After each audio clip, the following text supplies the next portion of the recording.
Every story that God writes has a destination, a real purpose that goes way beyond just the struggle. And in this final part of our series on Israel's two great returns, well, we finally arrived at that destination. See, the suffering, that's not the end of the story. Because in God's grand narrative, judgment is just never the final word. It's more like a pathway, not a full stop. It's a process, and it's a process that's designed to lead to something completely new. And the furnace? That's not the final word either. Think about this. The prophet Isaiah, writing centuries before Jesus was even born, he saw beyond this refining fire. He saw what came after.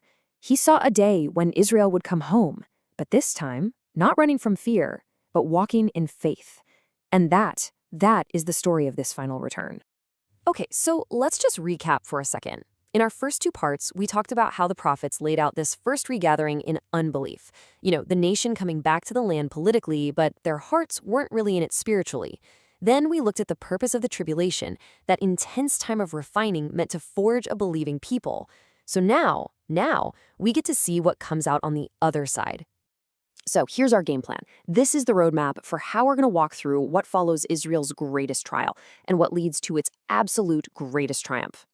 All right, first up, the refining fire. So what actually happens? What's the outcome of this intense period of judgment, what the Bible calls the time of Jacob's trouble? Well, the prophets, they give us a really clear, but pretty sobering picture. It's the prophet Zechariah who gives us this just stark statistic. He says that out of everyone who is gathered in the land before this all goes down, only a third will actually make it through. And this is so important. Look at the purpose here. This isn't just destruction for destruction's sake. It's about purification.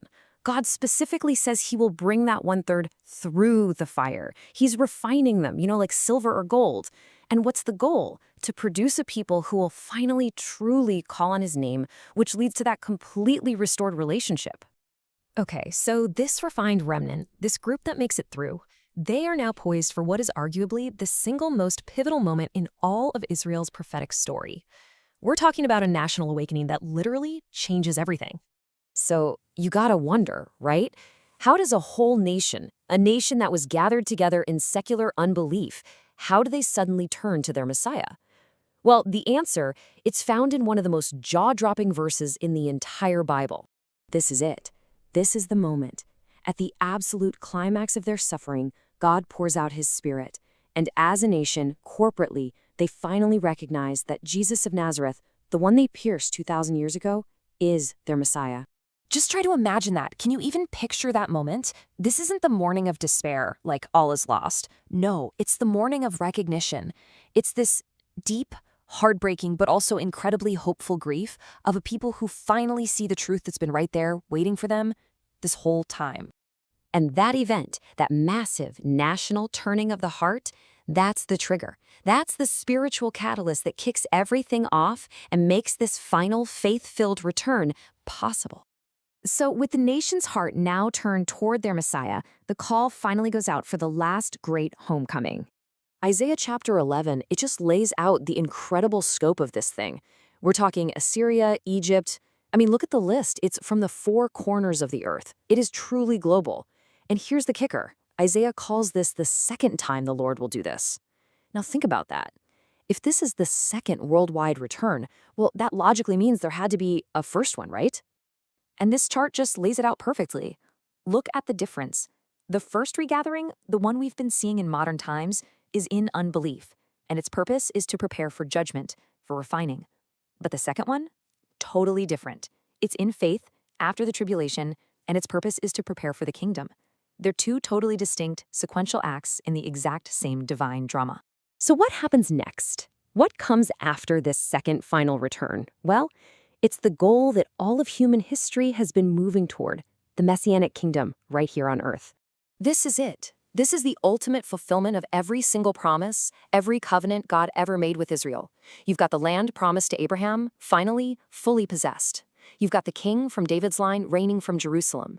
And that new covenant promise of a new heart, it's finally written on their hearts. Everything comes together.